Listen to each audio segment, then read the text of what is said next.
Buen día, mi nombre es Efraín Rafael Zavala Juárez, estudiante del sexto semestre de Ingeniería en Sistemas Automotrices, y hoy voy a presentar parte teórica de lo que son los convertidores de corriente directa. Como una introducción, sabemos que se le llama convertidor de corriente directa a un tipo de convertidor de potencia que transforma nuestra corriente continua a un nivel de un nivel de tensión a otro. Dentro del área de la electrónica, los más conocidos son los reductores conmutados, de manera específica los que utilizan almacenamiento de energía en forma de campo magnético. Los convertidores eléctricos de corriente directa conmutados realizan la conversión almacenando nuestra energía de entrada de manera temporal y entregándola luego a una salida con un voltaje ya diferente. Esto puede realizarse utilizando dispositivos de almacenamiento de campo magnético, como lo son los inductores, o de almacenamiento de campo eléctrico, que son los capacitores. El almacenamiento magnético: en estos convertidores de corriente directa, la energía se almacena y se libera de manera periódica, y desde el campo magnético de un inductor o un transformador, como son simples embobinados. Nos ajusta el ciclo de trabajo del voltaje de carga y de descarga, es decir, la relación de los tiempos de encendido y de apagado. El almacenamiento capacitivo: también existen circuitos multiplicadores de voltaje, se les denomina capacitivos, que nos permiten multiplicar nuestro voltaje de corriente continua para un valor entero. Eso simplemente nos almacena la energía y después nos la suelta de golpe, por así decirlo, y nos aumenta nuestro voltaje.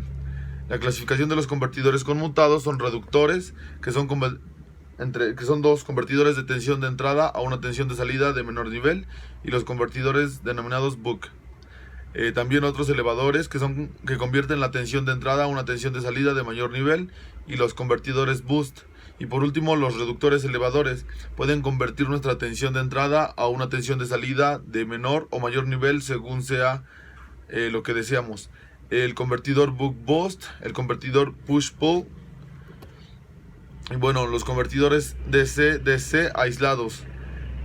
Al igual que el resto de nuestros convertidores de energía, existen distintos tipos de convertidores de corriente directa, que utilizan transformadores de aislación para poder obtener características de aislamiento eléctrico y de elevación o reducción de nuestro voltaje.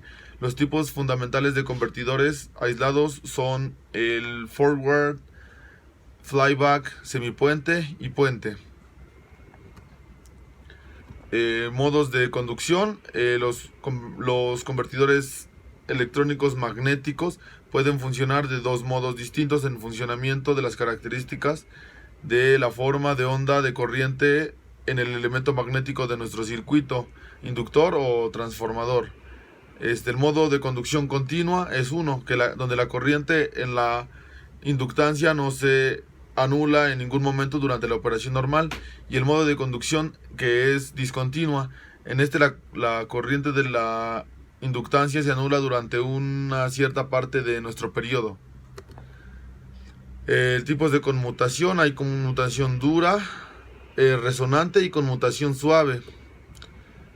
Otros tipos de convertidores de corriente directa son convertidores electromagnéticos. Este es un grupo de motor generador que consiste en un motor eléctrico y un generador acoplado entre sí.